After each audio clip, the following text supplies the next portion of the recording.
Well, my friends, here we are once again. My name is Zack Goller. He is Tomas Aridia. He is a certified G and a bona fide Cody Crybaby or something. You can't Hey. change that.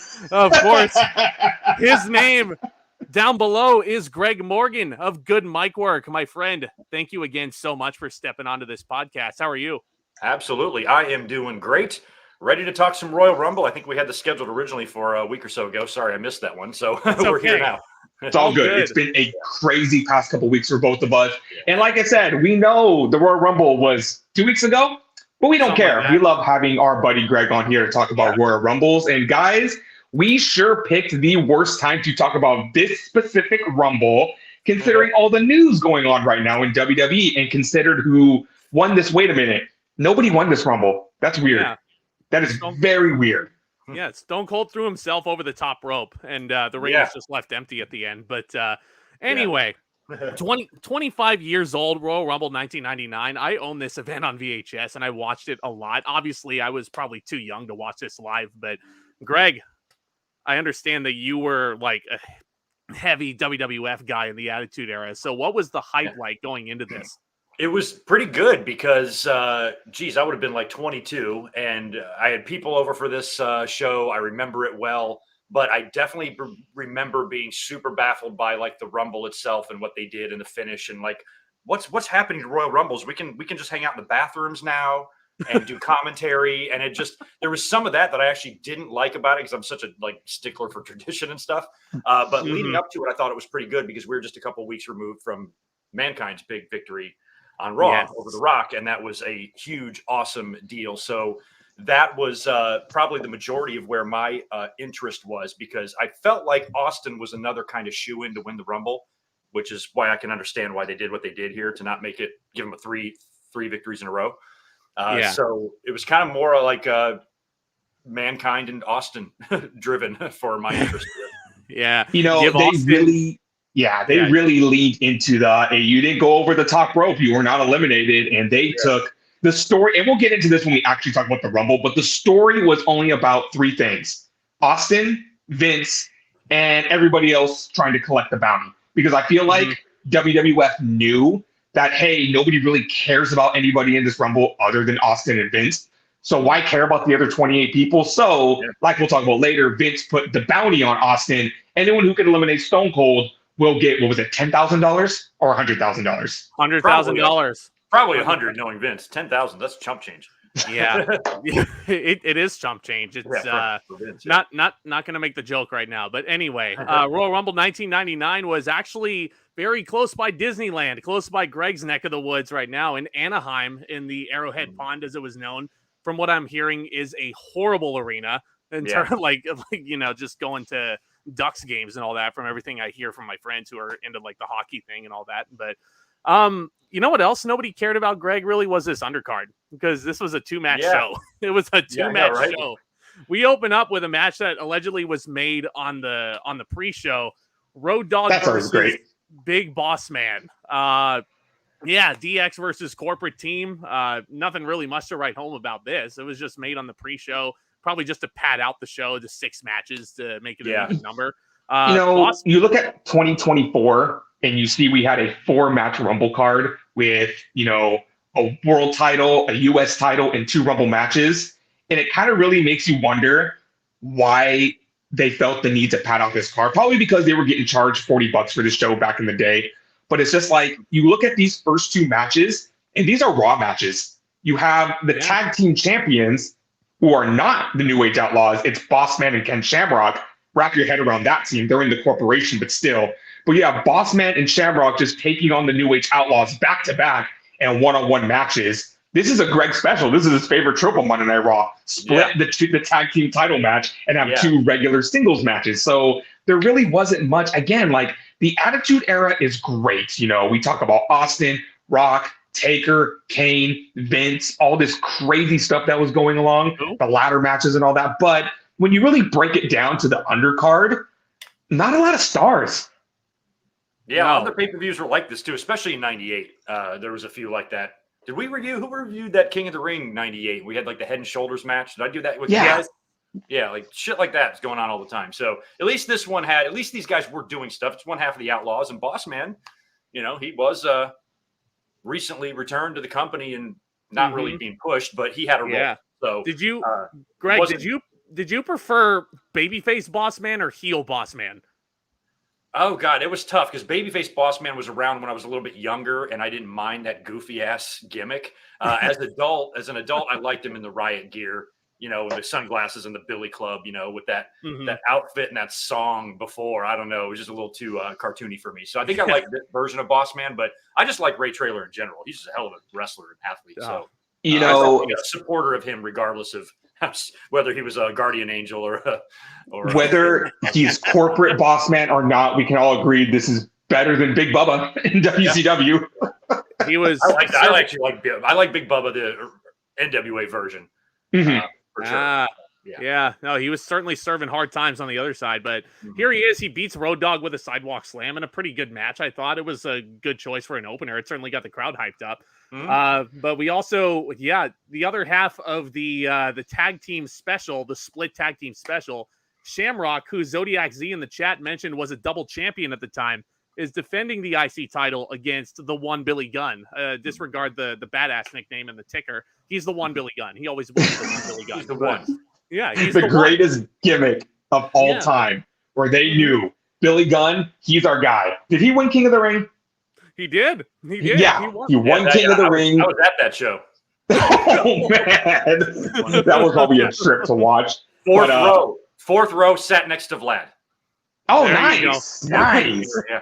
But badass Billy wins the King of the Ring. He's feuding with The Rock. He was going to be WWE's new top guy, but that's why we make the one joke. But again, this is just like, I think I preferred, honestly, the Boss Man match, Boss Man and Road Dogg over this. Is just like, we've talked about Shamrock before, and it's just like, he was such in a position to be pushed as the biggest badass of all time. He's got 2 titles here. He's part of the corporation. Every single time I watch Shamrock wrestle here in the late 90s, it's just head scratching to not even a title program, not even a title program with Stone Cold or anything like that. Yeah, he's a heel. He's a corporate stooge now, which honestly doesn't really fit with Shamrock's legitimate badass athlete, persona and aura that he carried around him. But pretty boring match, honestly. Like, the clash of styles didn't really meld together for me, just looking back on this. But Shamrock beats Billy with the ankle lock, Greg, and this will play into the Rumble later, surely. Yeah, and from what I did in this match, did Billy lose a shoe or something? Did he have an exposed ankle? And that kind of rings a bell for some reason. And also, there's some other backstory behind this match that I kind of remember. I remember Billy Gunn was kind of, you could tell WWE wanted to push him or something. And going into this match, I had a hotline back in the day, and I know I did predictions for this thing, and I predicted Billy Gunn to win the title. That's the way it was feeling on TV. Shamrock was a double champion, get the IC belt off of him, give Billy a singles push. It's what they were trying to do, it felt like. But Billy did something. He was either late or fucked up backstage or something, and I heard that they might have taken this win away from him.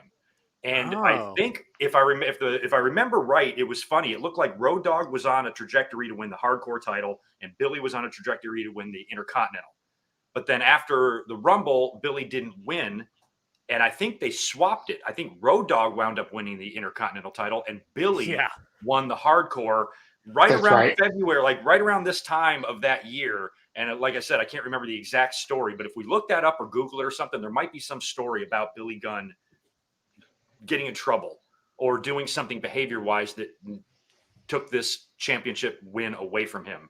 Is kind of what I remember. And I also remember him having the bum foot running out there on like one ankle or something like that. Yeah. So it looked like they were trying to build Billy Gunn, but I think he was having some maybe issues. I know Jim Ross made comments about him wearing earrings in the ring and stuff. So he kind of looked like he was on the shit list of management for some reason, even though he was big and athletic and, a guy you obviously wanted to push. So I think there might have been a backstory to that too. Billy Gunn has really been up and down on that trajectory, because you talk about this right here, him getting in trouble here. And then when he would get fired in the mid-2000s and him and Road Dogg went to TNA to do the Voodoo Kin Mafia stuff where they just trashed Vince. They dressed up like Shawn Michaels and Triple H, and they were really like real life heat with DX. And then, of course, they got brought back to the company and they were both backstage role guys. And then Billy got busted for steroids, so he got fired again. Yeah. So it just feels like Billy Gunn has been on the highest of highs with WWE, but then the bitterness of bitter with WWE. Yeah, I remember watching a shoot interview when they were both in TNA of Billy and Road Dogg, and they were still they were definitely not clean yet. And they just trashed WWE and Triple H. And so when they both came back and both took like behind the scenes roles, you know, Billy was back in the ring. They reunited the tag team. You know, Road Dogg, you know, took the seat next to Triple H, a lot of NXT stuff. Billy was working at the Performance Center. They made up, you know, it was like Triple H forgave them for all of that. And then, you know, Billy had the deal. But I still think Billy's in good graces with the company, even though that steroid thing. But it's just crazy how I remember a time in wrestling thinking that they had burned that bridge, exploded that bridge. There's no repairing it. And they both not only came back, but held significant roles. And I think Road Dogg still does. Yeah. Head writer for SmackDown. That's what it's funny too that you say they got to be in good graces, because every time Billy Gunn makes an appearance with WWE or there's anything Billy Gunn related, like they make sure to take a shot at him in AEW, whether it's, you know what, I'm going to buy that piss tank company just so I can fire you again, or Corey Graves with the, Corey Graves with a great line. Yeah, exactly. If my friend was working for the competition, I'd always be trolling him. Yeah, I get hand over the shoulder. You know, Billy, I'm going to buy that little piss tank company of you just so I can fire you again. And then I think it was last year where DX was out there, and then Corey Graves went out of his way to say, "Oh, the other guy, he's busy playing with office equipment right now." And I thought that was great. Yep. That was such a good. It's like lighten up, wrestling fans.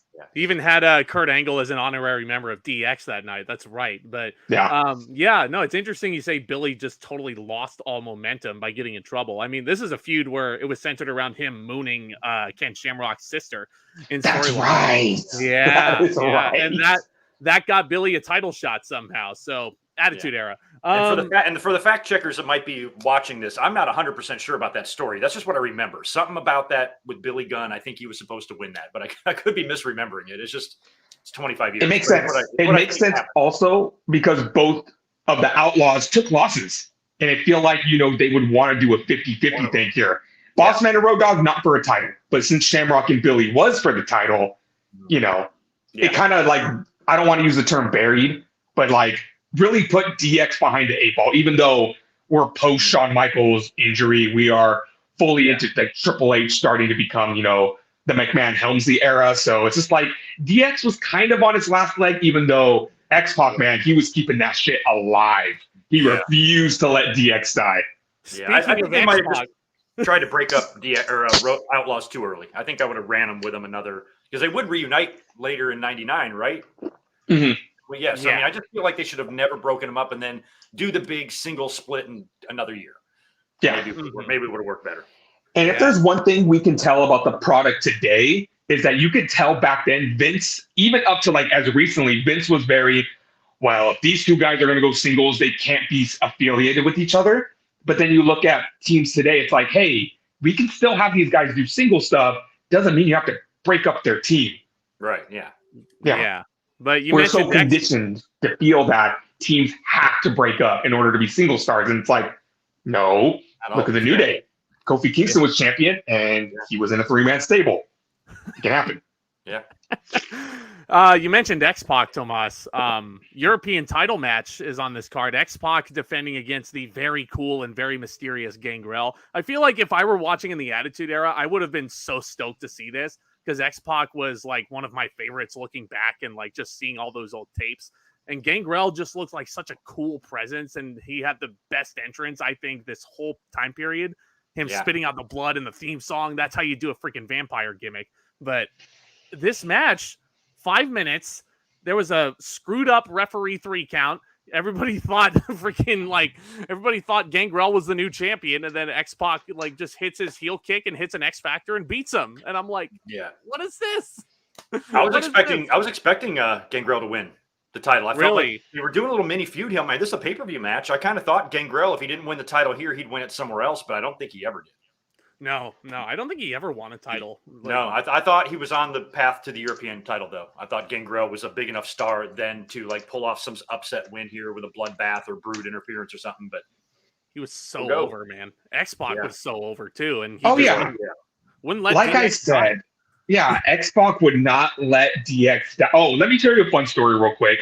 I started watching wrestling in 2002, like Zack did, and I remember the shitty NWO, and when Hogan broke off of the NWO, and they brought in X-Pac.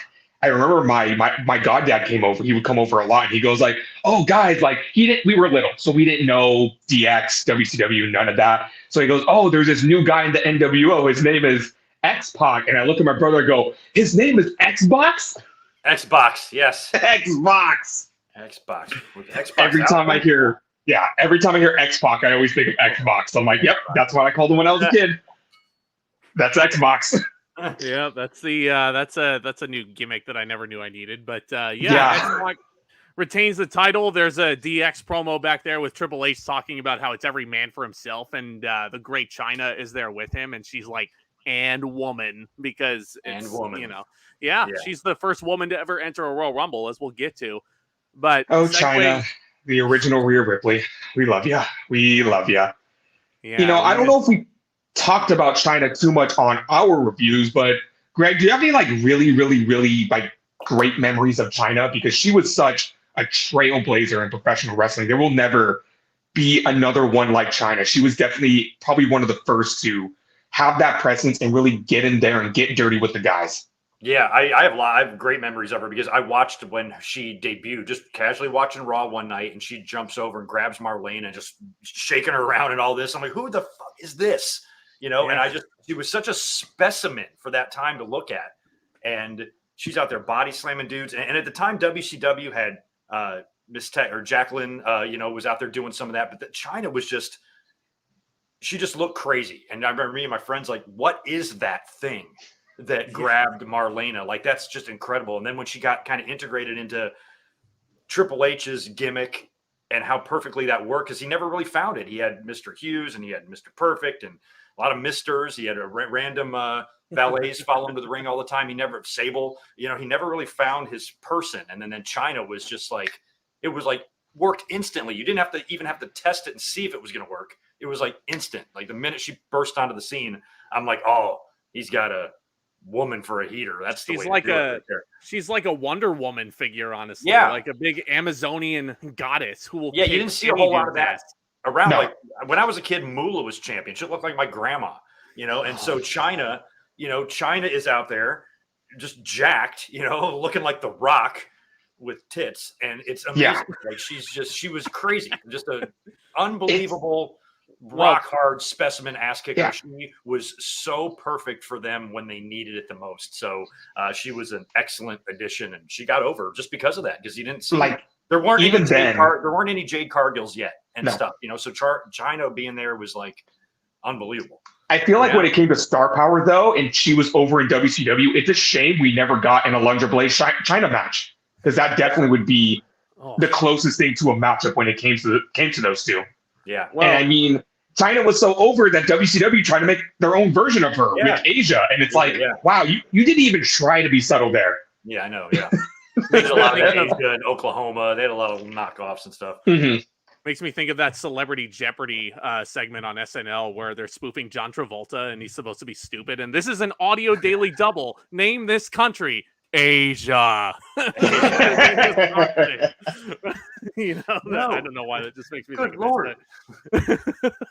Well, I think it's safe to assume, Greg, that Chyna would have been dominating the women's division if she was a part of the women's division. Why she was mixing it up with the guys, because really wasn't too much star power on the actual women's division. But here I don't think WWE could put her in the women's division at that time. No, she would have killed everybody. So I think in order to have a division, they need to keep her out.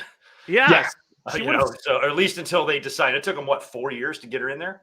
She would have win the title at WrestleMania. She would have squished Sable like a little bug here. But speaking of that, we have the women's championship match. It's Sable defending against Luna Vachon in a strap match. Again, Greg is confused to why Shane McMahon is here.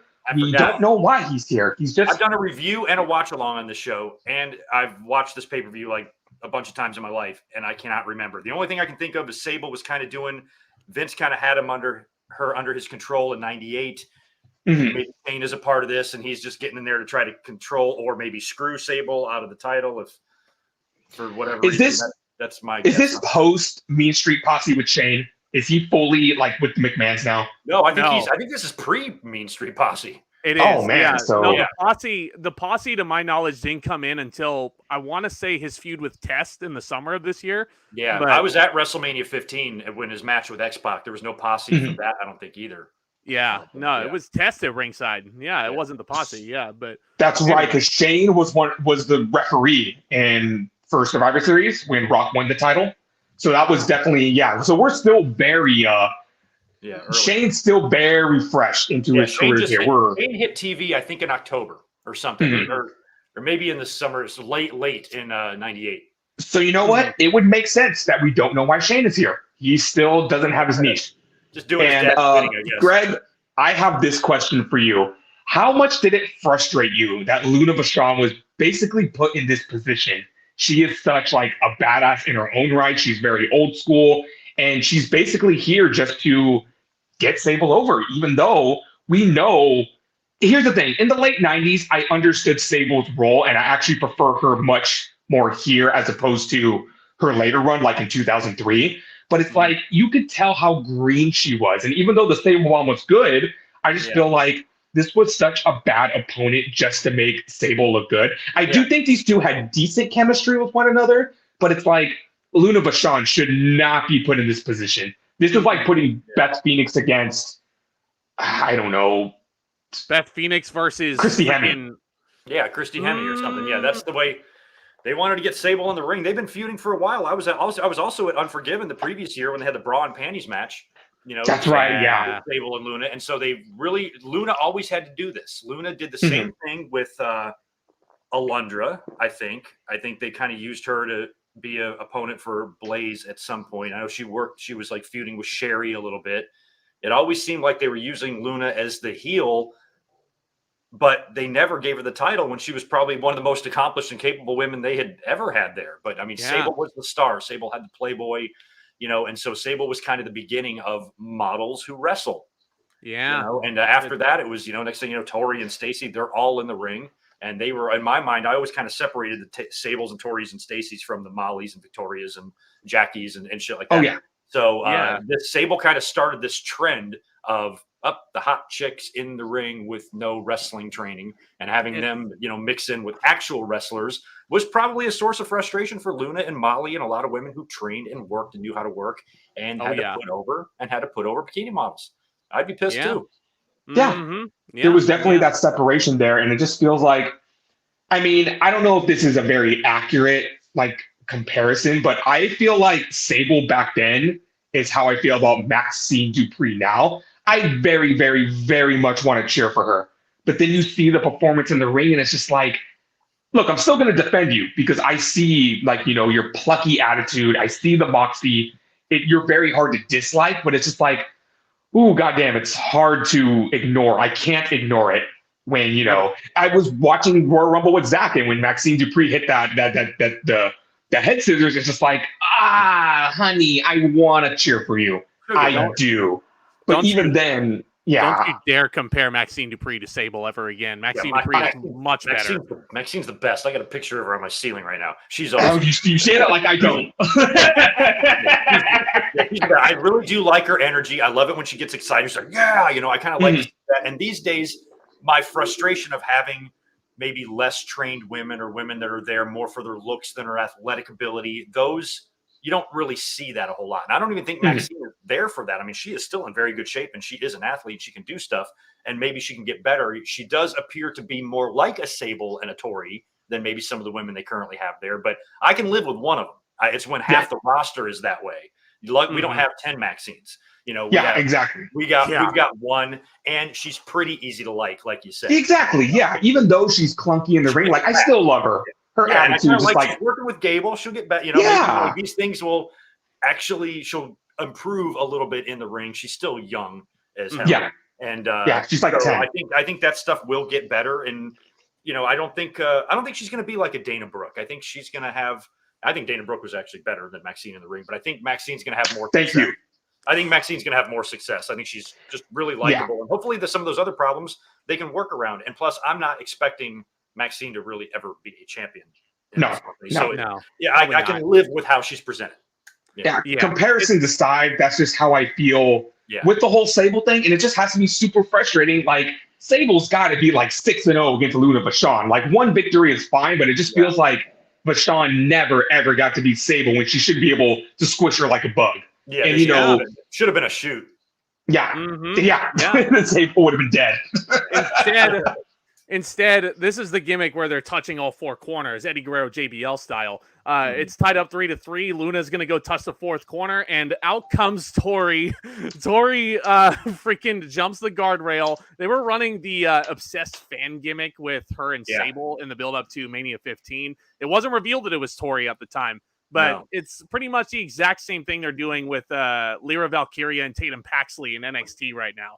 Sean loves recycling all those Attitude Era gimmicks, but Sable wins. Luna tried her best, but Sable was just not good in the ring. But and you know, I just realized if you want even more to the viewers out there, even more details on this very strange booking of Luna Vachon, there's a whole Dark Side of the Ring episode dedicated to Luna where they heavily go into detail about how frustrated she was with WWF, how what was it? Vince was promising her stuff, but then found out it was just a lie. And just like Luna was very unstable, very hard to work with, but understandably so. She's not getting treated like the star she was. No. Yeah. She's super cool. I ran into her and Gangrel at a gas station outside of Greensboro one time. Nice. Hell yeah. Just pumping gas, just sitting there. She got her crazy ass hair going, and they're just kind of having a conversation. I said hello to them. They're super cool. So we'll have to talk about Luna. We'll have to talk about that meet and greet another time for sure. Greg, I need to know what gas station you go to because it seems like you meet a lot of wrestlers at gas stations. I've met probably 6 wrestlers at gas stations. Mick Foley, nice, a bunch of them. We used to travel all around the Carolinas, and all those cities are so close. You can just you pull off an exit and go to a Waffle House or a gas station. You're probably going to see somebody there filling up or getting food themselves because you only have so many options. So, and then you get into a car accident, and then Christian and Edge come to save you. You good? Yeah, we good. Okay. That totally reeks of awesomeness. I'd rather be saved by Edge and Christian than Hulk Hogan from a car wreck. But I was speeding down the highway we were going to a show, and like we see Undertaker and Kane pass us in like a Crown Vic, and they're flying. I'm going like 80. They're going like 100. They fly past us. Then we see 2 other Crown Vics pass us. One of them has Godfather. The only other one has Savio Vega. And these 3 cars are drag racing each other. They're swerving around. Godfather pulls out a water bottle, takes it out of his car in the freeway, throws it towards the Undertaker's car. They're throwing water bottles at each other, and just I'm looking at my friend. I'm like, is this what the talent does? They just go ape shit on the road. I mean, I thought I was driving fast, so I try to catch him. We follow him all the way to the hotel, but they were just like fucking with each other on the road. It was the funniest thing I've ever seen. Hell yeah. Damn, that is great. I love that. So up next, my friends, you mentioned Mick Foley, which is a nice segue. I actually had the pleasure of meeting Mick Foley at an indie show about 6 months ago at this point. He was a really, really nice gentleman, but he is just one of the kindest souls in the industry, but man, does he enjoy killing himself in death matches for our entertainment. Because we talked about the Hell in a Cell match. We have the I Quit match between him and The Rock for the title. This is honestly, Tomas, a full circle moment for me, at least, because I've had people come up to me and ask me to talk about this specific match on this podcast. So I'm like, okay, here you go. You got your wish now. So the build to this, I love so much. Greg alluded to it. The magical episode of Monday Night Raw, the that'll put butts in seats moment where Eric Bischoff was revealing spoilers on WCW in hopes that people would not change the channel to Monday Night Raw. And, Shivani says it. Well, anyone who plans on watching Raw, just to let you know, Foley's going to win the belt. Yeah, that'll put butts in seats. They swerve when they drive Zodiac? Come on. Anywho, that'll put butts in seats line. They were swerving when they drove.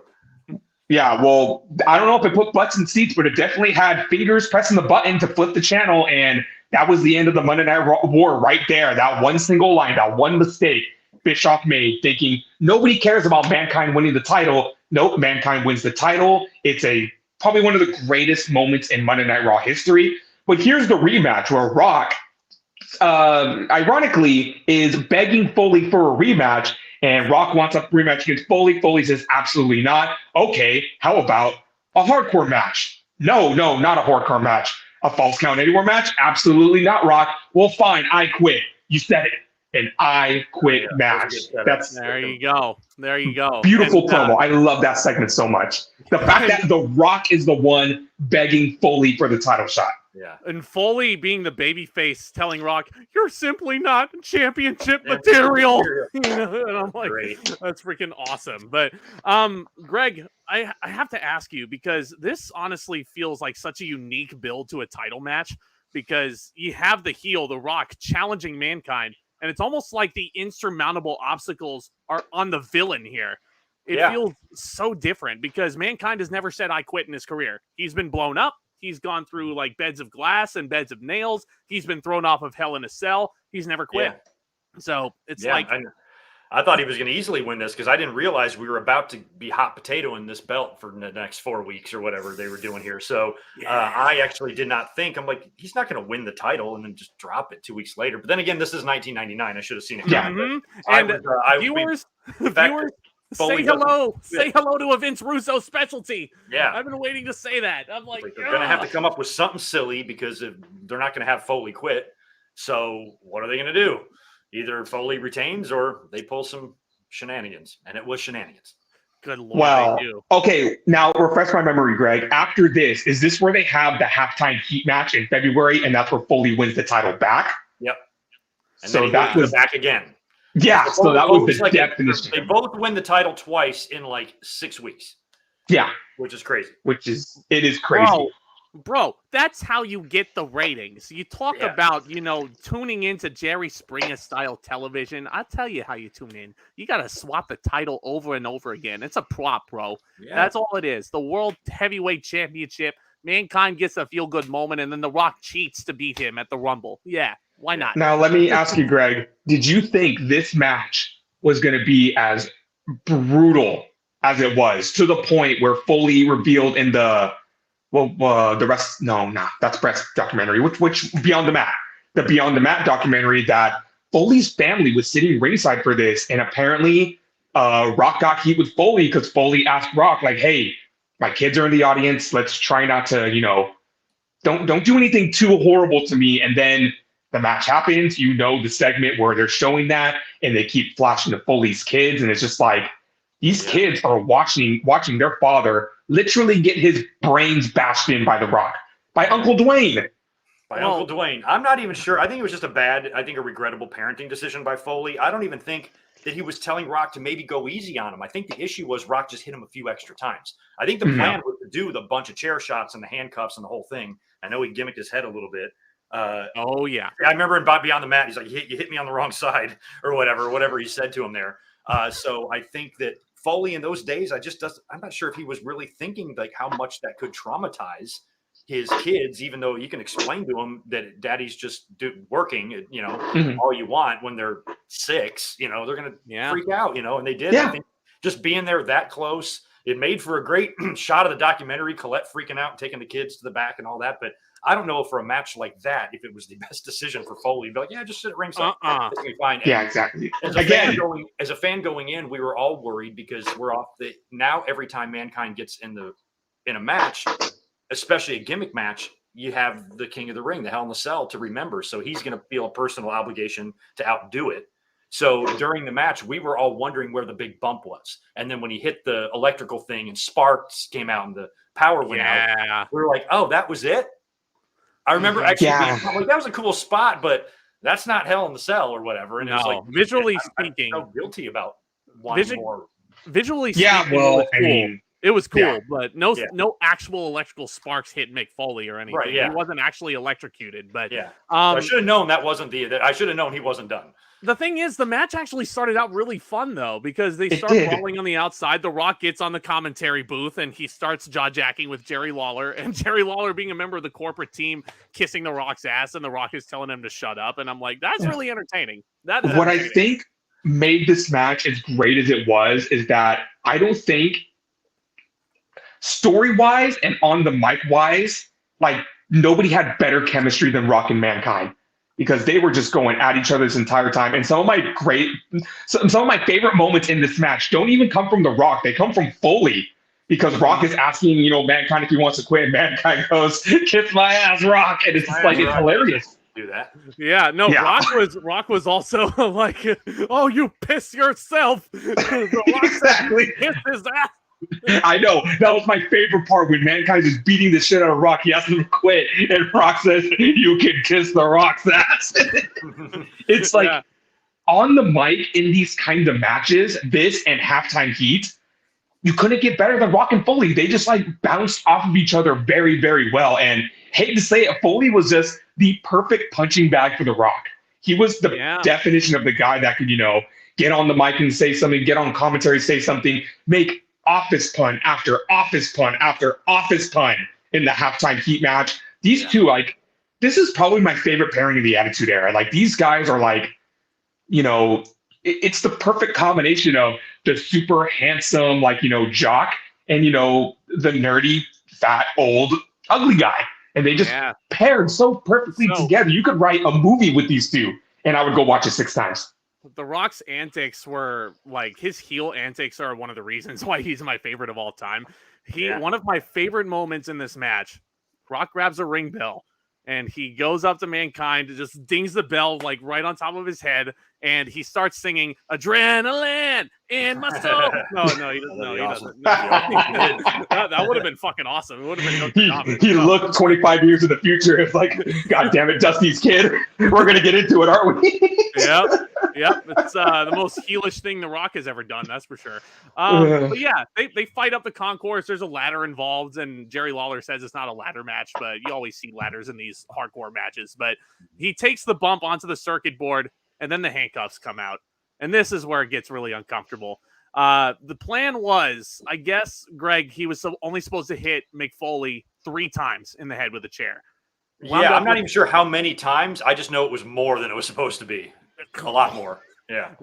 Rocky hit him 11 times while Mick was handcuffed, right in front of his kids, sitting front row. And like, could you imagine that whole trajectory of that vacation? Your dad takes you to Disneyland and you're riding Indiana Jones and having the time of your life. You're seeing him get murdered right in front of you. And I think those kids need to nut up, really. I think Mick Foley's raising a couple of little pussies, Come on, Dewey.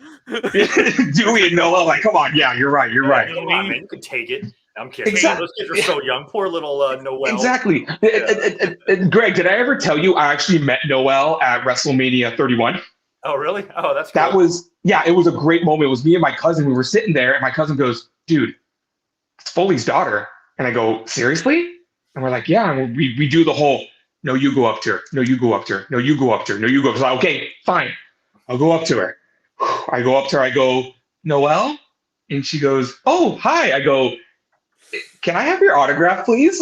And she was surprised. She was like, "Oh, well, yeah, of course." And I'm like, "Do you mind if I get a photo too?" And she was super nice, like totally taken. Like, she was surprised that a fan wanted to take a photo with her. And then when I opened my book, she goes, "Where do you want me to sign?" And I go, "On your dad's face." So she signed Mick's face for me. So yeah. Should have pulled your shirt out. Had her sign my boobs. Right. Yeah. Noel is actually a sweetheart. So again, it runs in the family.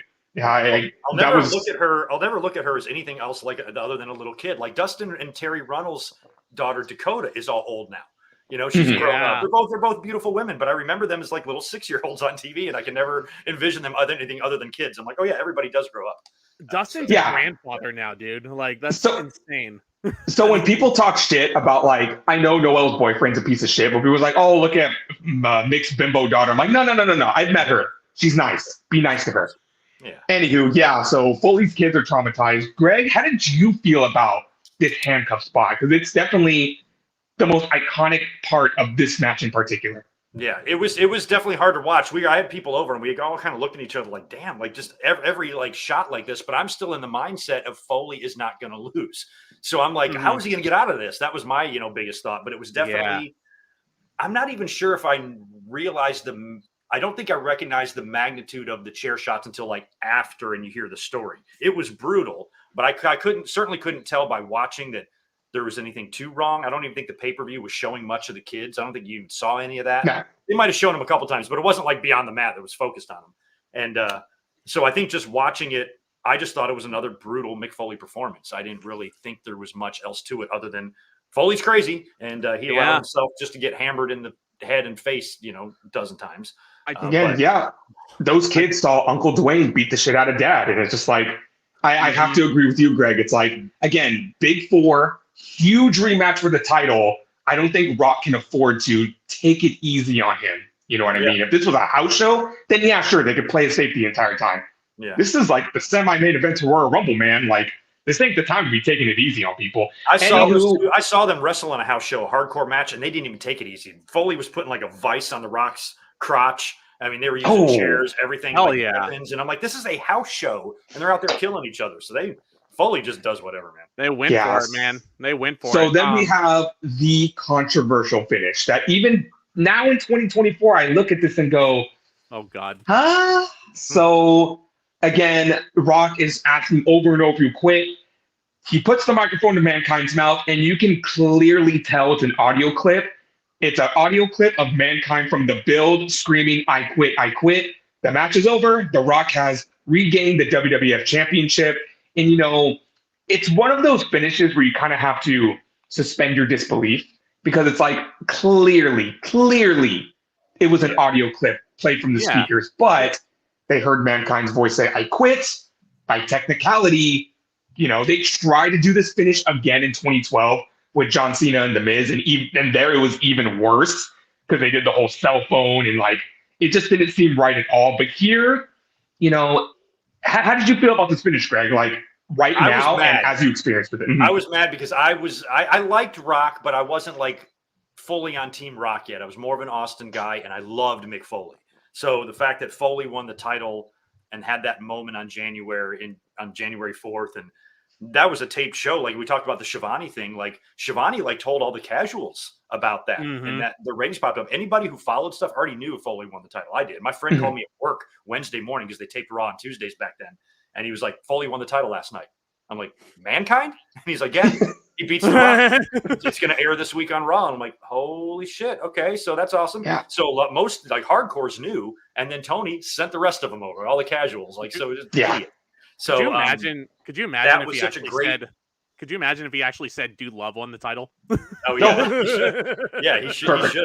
So like when that happened, I was very happy. I thought it was an awesome moment. I was surprised that WWE, I'm like, I cannot believe Cactus Jack is the WWE champion, or Mick Foley or Mankind. He never felt like he was really going to be in the cards for that. He might contend for it, but not win it. So when he won it, I was thrilled. I'm like, sweet, he might go into WrestleMania now or to face whoever.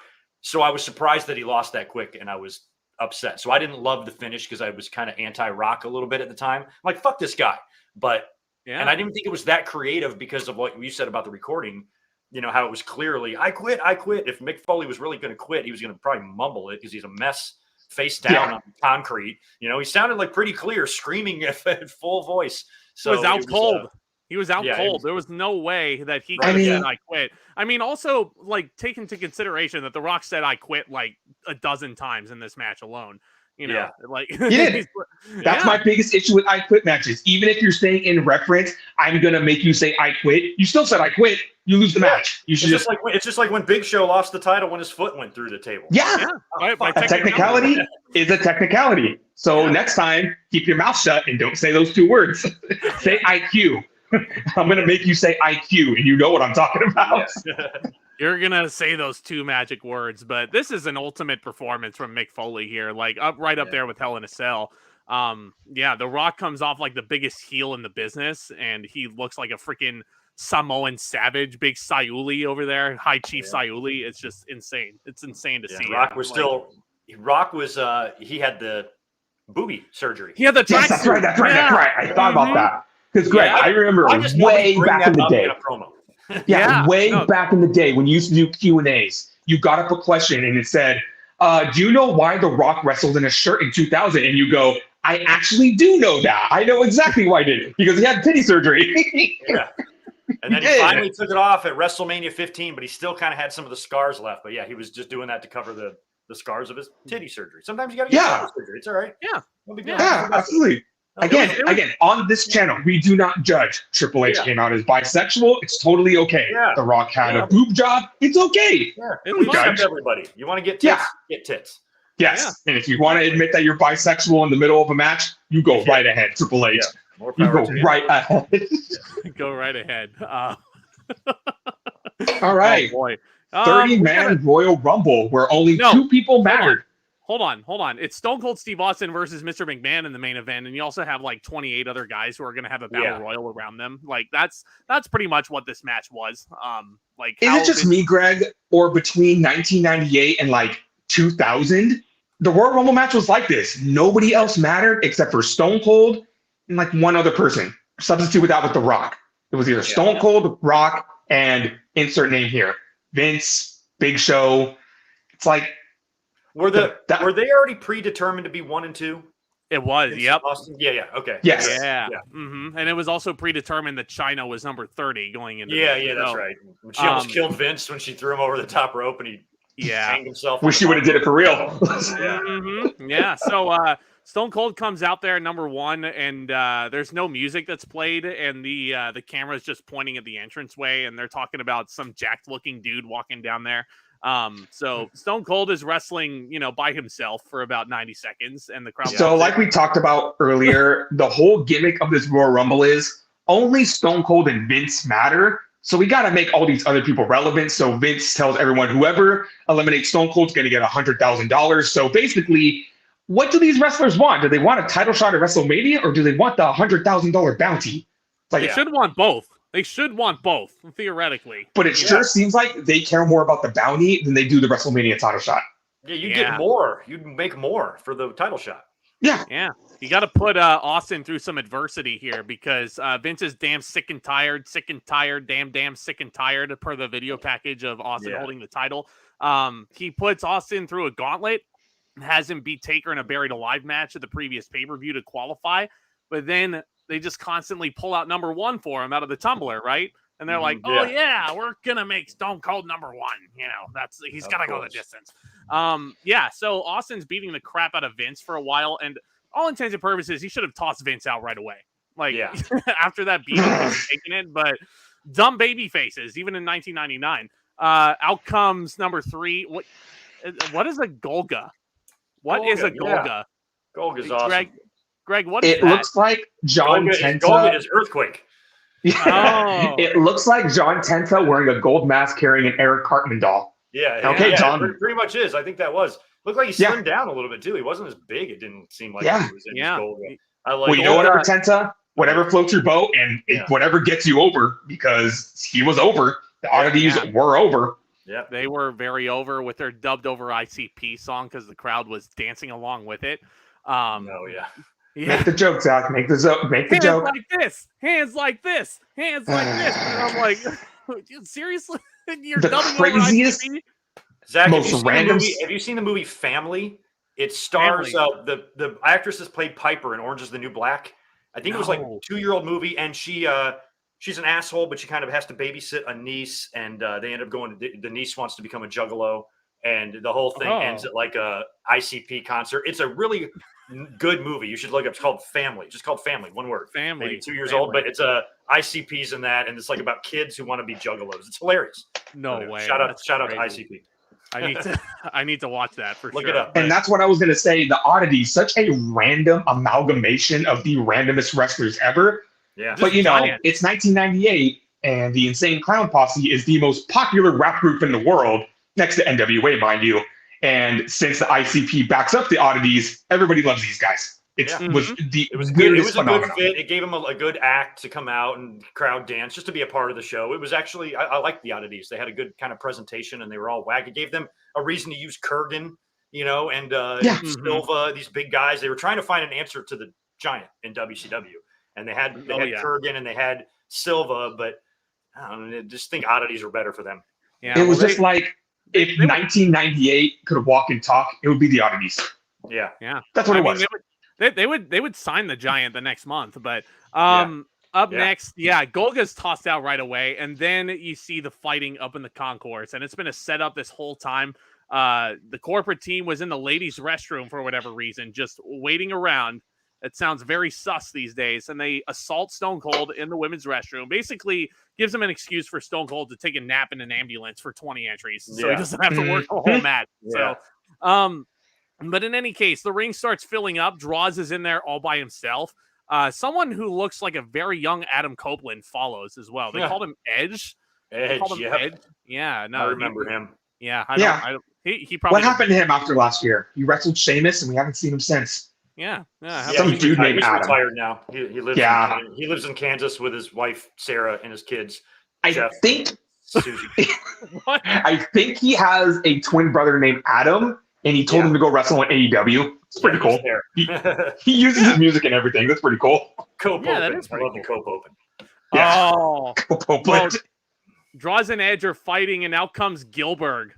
Out comes Gilbert, Greg. What were your thoughts on this? I was going to say, we're not going to talk too much time on every single entrant, but I got to know how you felt about Gilbert because it was the walking middle finger to WCW. Yeah, I liked Gilbert because, that's what the two companies did. They would spoof each other from time to time, and Gilbert was really funny because I remember Dwayne Gill as a jobber from back in the day, and then when Vince brought him in at the Survivor Series, I remember thinking that was kind of lame. I'm like, oh God, this is stupid. But then they turned him into Gilbert with the little sparklers. I loved it. Would he last 6 seconds in this thing? Jesus. He was, it gave Dwayne Gill something to do. Yeah. Yeah. It was just what else was he going to do? Like Barry Horowitz reborn. Barry Horowitz got a random push for some reason in 95. So wasn't he the light heavyweight champion at some point? Yeah. I feel like he was. Yeah. Oh, no, who? Gilbert? Yeah. Yeah. Yeah. I think he won the title in some weird thing. Yeah, so he was actually a champion in WWE. Good for him. Damn. Yeah, Gilbert just makes me freaking laugh every time I see him with the sparklers and the back in the day when he had hair, he looked like a crazy dude, but he was just an enhancement talent, just a jobber. Oh yeah, loved him. The ring starts filling up. You got Steve Blackman, one of Tomas's two favorite wrestlers of all time, coming out. I don't get the appeal. Dan Severn in one of his final appearances in the WWF, which makes me sad looking at him, especially at this show, because I'm like, what could have been, man? What could have been? Tiger Ali Singh is 9. Oh man. Speaking of what could have been, there's a lot of contenders in this ring right now. You mean precursor to Jinder Mahal? Yeah, pretty much. Yeah, pretty much. Vince was all about Tiger Ali Singh. His dad, Tiger Jeet Singh. They made a big deal about the history and the family and all that, and coming in, and Tiger never did anything. Yeah, no. So Tiger Ali Singh, he walked so Jinder Mahal could run. I will stick to that till the day I die. Yeah. Oh well, Jinder at least won the world title, so you don't hinder the Jinder, okay? No. Blue Meanie is 10. The ring is filled up, probably for some big super heavyweight to come out there. And it looks like it's going to be Headbanger Mosh at 11, but no, he is attacked by the 500-pound Mabel, the former King of the Ring winner, and tosses everybody over the top rope. The ring is starting to get cleared. Road Dogg is 12. The crowd obviously pops for him. But did Mabel just recently get re-signed by WWF, or was he just like hanging around there at this point? Yeah. Yes. He came in, I think. Oh, was he brought in with the ministry? He had to have been. Because the ministry was starting around this time. Undertaker was getting weird. Well, let me clear this up real quick, because someone in the comments, Zodiac Z, Undertaker was building the ministry during this time. As Mabel is fighting Road Dogg, Taker's music does hit. And, that's right. They do the thing. He comes and gets him here. Yes, the APA and Dennis Knight, now rechristened as Midian after Taker performed this weird ritual on Raw a few weeks before. Thank God he's not naked. Yeah. Yeah, thank God. Yeah. So Taker speaks some like Latin, incantation to brainwash Mabel, and then his ministry followers start beating the crap out of him towards the back. Then out comes Road Dogg in the ring by himself. There is a lot of dead time in this thing, but here comes Gangrel at 13, and the same fans who are dancing to the Oddities music start dancing to Gangrel's music, and I'm like, hell yeah. I want to sit with those guys. But Gangrel treated like he's nothing, thrown over the top rope. Here comes Kurgan. Not going to make the joke again. The ring starts to fill up. No, I'm not going to. Al Snow Tomas's favorite wrestler of all time, only after Steve Blackman, is number 15. Say what you want. Al Snow was over. I don't know if Greg can attest to this, but Al Snow. Oh yeah, we talked about Snow, and I have a better understanding of him. I just like to troll. But he always gave head. That's always a plus in my book. Al Snow, he was a great worker. I feel bad that he never achieved the heights that he had when he was, Leaf Cassidy. But other than that, his career was okay. He was just, you can't really get any better than Leaf Cassidy. So it's a shame that they changed his name to Al Snow. What the fuck is that? Snow? What's your dad's name? Mark Rain? Mark Rain. What kind of I don't know why they would change his real name of Leaf Cassidy to Al Snow. It's just stupid. Al Snow is obviously Greg. Obviously, Al Snow is the son of Roman Reigns. Oh yeah, that's right. Yeah, Roman Reigns. Of course. Yeah, Roman Reigns. Holy hell. So holy hell. Anywho, it's Goldust at number 16. Gotta love Goldie. Gotta love Dustin still doing his thing in AEW. Mm-hmm. Number 17 is the Godfather, one of my personal favorite people in wrestling. He just seems cool as fuck. Yep. And in his very first Royal Rumble, believe it or not, out comes Kane at 18. Completely cleans house, throws everybody out of the ring. I don't know what this was. I don't know what this angle was. I don't know how in detail you want to get about this, but there's a bunch of white coats that come out to bring Kane to the insane asylum. For what? What did Kane do? I think this was something to do with Vince. I think Vince kind of had him under control or something, and then oh man, I can't remember. It has something to do with Vince and the corporation or something. I thought, but how close are we getting to Howard Power? About 6 more months. We're getting close to that because Undertaker's in the process of turning into that character right now. Yes. Okay. They'll do that. They'll do the higher power right after Owen dies. Yeah, as Undertaker says, Howard Power. Yeah. The Howard Power. Kane clears house, choke slams a couple of these goons, and then eliminates himself for whatever reason. I mean, at this point, the ring has been empty for a good, half of this Rumble. I mean, a lot of it has been looking back in the shitter, and it's there's Stone Cold. We're carrying him out on a stretcher. There's the guy we care about. Yeah. We don't care about Kane, Godfather, Goldust, Snow, Kurgan. No, the one guy we care about is Austin, and the only other person stopping from that is on commentary right now. Because, Russo. Vince McMahon ain't going to get in the ring. He's just going to sit back and, again, you would think even though there's the bounty, there's some baby faces in this match. You don't think one of them would be like, I'm going to get this old motherfucker and throw him out of the ring. I'm going to get rid of him myself. But then again, they're probably fearing for their job. So I may have answered my own question there. Yeah. Well, Vince does get in the ring as Shamrock comes out at 19. He goes right to the commentary booth and he says, 1, 2, he got him. He says something like that along those same lines. This is where Billy Gunn comes out without a boot. He's hobbling down to the ring, selling the ankle injury. Out comes Tess at 21. Oh man, Tess is one of those what ifs that's it still gets to me. Tess should have been such a bigger star than he was, but the thing with Tess was, it was one thing if it was we tried with him once and it didn't work out, but they tried with him 3 or 4 times, and it's just what more do you want from this man? He did he was a cuck for Triple H. He, cut his hair and called his fans testicles. He left, did steroids, and came back, to be in ECW. It's you were asking too much of this man. I feel like he deserved a lot more than what he was given. Yeah. Well, it's 2-on-1 Corporation against DX, and this Rumble's chaos at this point. So Taker and his goons, we see them loading Mabel into a hearse, probably so he can become rechristened as Big Daddy V. I think they would do that on Raw the next night or something, and because he just back, and so they are going to change his name and make him part of that ministry.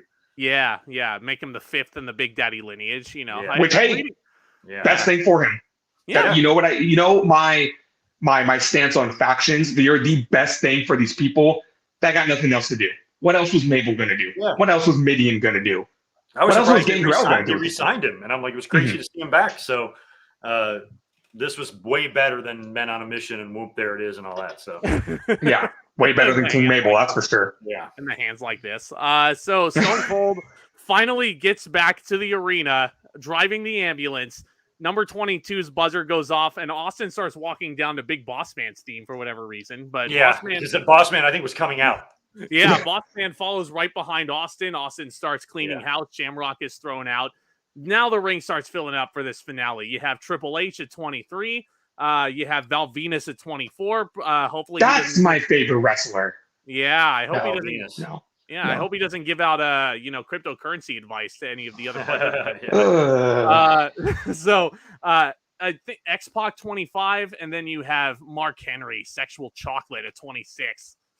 This is right after he had kissed Sammy on Raw, right? And it was revealed that Sammy was Chyna's male friend cross-dressing. You know, Greg, you look at some of these great legends and how they got their start. It's a miracle how some of these people survive their gimmicks. I know. Like Sexual Chocolate coming off of the Nation, and now he's Sexual Chocolate. It's a miracle he survived that one. I think that helped him because he wasn't doing anything. That American bullshit. He was coming out of Kurt Angle's music when he started, and it was red, white, and blue, and he was very just happy and didn't do it. Like, this was so crazy. Like, this when he started doing the segments with Chyna and they went on the date and everything. I thought that was great. And then when he became Sexual Chocolate and they added that music, I thought it was awesome. I was like, this is what he needed, something, because nobody gave a shit. Now we give a shit. That music's a bop too, isn't it? Yeah, he got him championships. He won the European title and all that. And none of that was happening with the Mark Henry that we knew. Even when they tried to have him join the Nation, and he was just mean Mark Henry or whatever. So now just the Sexual Chocolate gave him something to play with. And plus it was funny because the visual of Mark Henry and Chyna. I feel like Mark Henry and Mae Young. We've already had a mean Mark in WCW though. Mean Mark Henry. Yeah, we did. I feel like Sexual Chocolate. Sexual Chocolate to Mark Henry is what GI Bro was to Booker T. Nowadays they just use Sexual Chocolate to rib the fuck out of Mark Henry. Oh man, he was just smooth chocolate too. He was probably so tasty. Man. Don't act like you weren't thinking about it. No, I mean, I never. I'll be honest. I never thought about it that way. I love the Titantron. It had like the Hershey bar on, like yeah. It was so great. So is Sexual Chocolate of the milk variety or of the dark variety? Oh, you really want the answer to that question, Zach? Well, if we're talking Mark Henry, dark variety. If you know what, Greg? If this was D-Lo, it would be milk. But Mark Henry. Here's another one of those innocent childhood stories I had when I had the WWE Anthology disc set of the music, and I listened to Sexual Chocolate's theme song, and then I saw the Titantron, with the chocolate factory and the little Hershey's Kisses. As a kid, no fucking clue what they were talking about. I love that you guys are kids. Yeah, exactly. It probably was kind of weird to look at that. It's like you were in your 20s. He's a Willy Wonka gimmick, I guess, just judging from the Titantron. Yeah, he's just a Wonka gimmick. He must have got the golden ticket, and he's a chocolate bar now. He must have, yeah, literally, as a kid, 9-10 years old, just like, oh, so Mark Henry, okay, he's black, chocolate. Yeah, that's his gimmick. That's his gimmick. But I miss having that innocence. Speaking of having innocence, number 27 is Jeff Jarrett. His gimmick is that he has Deborah at ringside with him. So his gimmick is also, him and Mark Henry should have formed a tag team called Cookies and Cream. Cookies and Cream. Oh, hell yeah. Cookies and Cream. But, we're going to do one with Val Venus and Godfather, Supply and Demand. That was my God. That would have been awesome. I was like, what a name for a team. What a fucking name. Yeah. Tomas, that sounds like a pretty random tag team, though, wouldn't you say? That is, and I'm trying to get it. Well, yeah, well, no, they're kind of in the same neighborhood. Godfather has hoes. Val Venus likes hoes. So, match made in heaven. There you go. I thought you were going to say Jeff Jarrett's gimmick is that he hates women, but I realized we're not quite there yet. Oh, yeah, not yet. No, not yet. He realized Deborah was getting too over, but Jarrett comes out. There's some eliminations thrown in there. Number 28 is D-Lo, who is accompanied by Terry Runnels, and I think it was Jackie Moore, right? My man. D-Lo. My man. Fucking love that guy. Freaking D-Lo, man. Yeah. No, I don't think the Bears got 7 wins last season, D-Lo. I'm sorry. You're going to have to tweet him that. You're going to have to tweet him that. I was always a really big D-Lo fan. I thought he was great in the ring. He was fun. He had charisma. He was the only surviving member of that original Nation. And I love that. I love yeah. Oh yeah. Yeah. Great guy. Great guy. Hunter, it's at this point where you kind of notice that the people are not really focusing on the bounty and they're just eliminating each other like total goons. Like X-Pac is thrown out by Tess, and then Hunter tosses Tess right after that. Hunter tosses Jarrett, and Vince is getting more and more desperate on commentary. Someone's got to eliminate Austin, you know? It's kind of like they realized main eventing WrestleMania is a lot more important, and that's what you kind of broke every bone in your body to get to. It only took them 45 minutes into this match to realize that. It's right. Yeah. It's sad when we look at number 29 in this, the final Royal Rumble in the career of the great Owen Hart. He walks out there. He's in a random tag team with Jeff Jarrett. He makes it to the final four, passes away not even 4 months later. Super sad. Super sad. Shouldn't have happened. Should not have happened. But out comes Chyna at number 30. And how do they make Chyna look like a freaking hulking badass? She tosses out a giant, of course. Yeah. She tosses out Mark Henry all by herself. Freaking body slams him like Cesaro body slammed the Big Show out of the ring. Like, it was great. That was a great moment for her. She needed that. Yeah. Austin clotheslines Chyna out of the ring. And Michael Cole, who's been great on commentary all night, said, "The rattlesnake doesn't give a damn if you're a man or a woman." Cole got put on the hot seat because Jim Ross had Bell's palsy during this time. That's right. Yeah. Michael Cole he called. That's why he had to call Mankind's victory. It would have been great if Jim Ross was there for that. So Cole did okay. Yeah, he did. And this is a young, fresh Michael Cole. Yeah. Like he just came onto the scene this year, I think. Yeah, a little twerp. Yeah. We love him though. I think he was there about a year. He came in like late 97. Yeah. That's right. Yeah. He's only missed 2 shows in his whole career. That's crazy. But Chyna's out of there, and now the ring is starting to thin a little bit. Hunter tosses out Val Venus, thank God. Austin stuns Hunter and just clotheslines him out of the ring like he's an absolute jabroni. It doesn't look like Hunter's a title contender at this point, does it? Not yet. Nope. I wasn't thinking he was yet. Watching him, I liked him and stuff, and I was happy that he was about as over and popular as he's ever been. And I did see world title in his future, just not right here. Yeah. Was he in the doghouse still for? No, that was long gone. I think. Yeah, that was That whole doghouse was like 4 months. He makes it sound like they punished him. They just punished him for a summer. He jobbed out on the house shows, took the King of the Ring away from him. But 3 months after the curtain call, he won the Intercontinental title. So that's right. It was just it was brief. He makes it sound like the hog pen match was part of that. The Ultimate Warrior squash was part of that. All that shit happened before the curtain call. So Triple H is full of shit. Yeah. So he can be sometimes. He also, he claims he's bilingual, and he is. we accept you. We accept you, buddy. So, final 4 here: Owen Hart, Big Boss Man, D'Lo Brown, and Stone Cold Steve Austin. I wonder who wins. Who wins. But Boss Man. Yeah. Boss Man. Had to have been Boss Man versus right? The Rock at WrestleMania. Oh yeah. Oh, book it, Vince. Book it, Vince. So, Owen is tossed out. D'Lo hits a beautiful lowdown on Austin. Boss Man chucks D'Lo right out of the ring. Austin stuns the Boss Man, and Austin's won the Rumble. Great. Yeah, we could sign off, right? We could sign off. But it appears that there is, there's somebody who hasn't been sitting at the commentary table, and Austin just looks at an invisible dude. He threw a pitcher of ice water in a fan's face in the front row. It was just, it was wild. But, so he goes in there, delivers a stunner to an invisible man, and then The Rock comes out. Here comes The Rock. Here comes The Rock. He and Austin start fighting on the apron, and for some reason, Austin just wants to get to The Rock, and he just throws himself over the top rope to get to him, and gives up his WrestleMania main event. And nobody wins. Nobody wins the 1999 Royal Rumble, right, Tomas? Yeah, Bacon. Bacon. Yeah, Bacon won. Bacon's won 2 Royal Rumbles now. No, he's won 4. Yeah. He wins the record. He won 03. He won 2022. He won this one, and he won 2004. 2004. Oh, Good for Bacon. Record books are 7 records now. Yeah. So that felt like it was Rock and Austin, like that at Mania. That felt like what we were going to get, and we did. But they would wind up, taking more detours before he got there.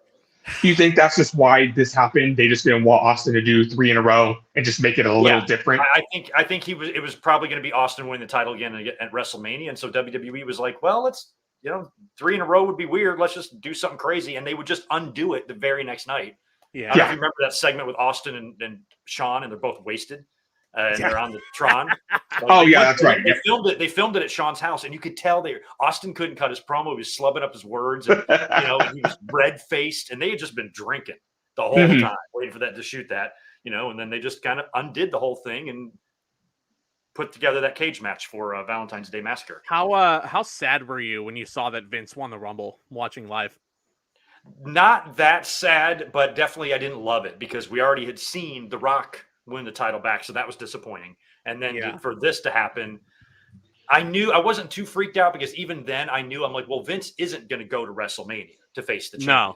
So they're going to do something. And I thought it might be kind of similar to what they did after Survivor Series 98 when they had Judge Mills Lane say, I'm going to give you a match for the title or whatever. I'm like, they're probably going to do something. And they did. The next night on Raw, Sean was the commissioner, and Sean when Vince, because Vince decides he doesn't want it, right, on Raw. I don't want the match. And then Sean's like, well, since you forfeit, that means Austin's been checked in. And then that means the runner-up. That means the runner-up takes it. So it that led to the cage match. And then Austin's like, I'll give that up if you face me in a match. And that's how we got to St. Valentine's Day Massacre. Damn, dude. Which, the only thing I have to say about that match is that hellacious bump Vince takes off the cage. The only bump where Vince said, here's my philosophy. If I won't take the bump, then you shouldn't take the bump. He took that cage bump and said, yeah, don't do that.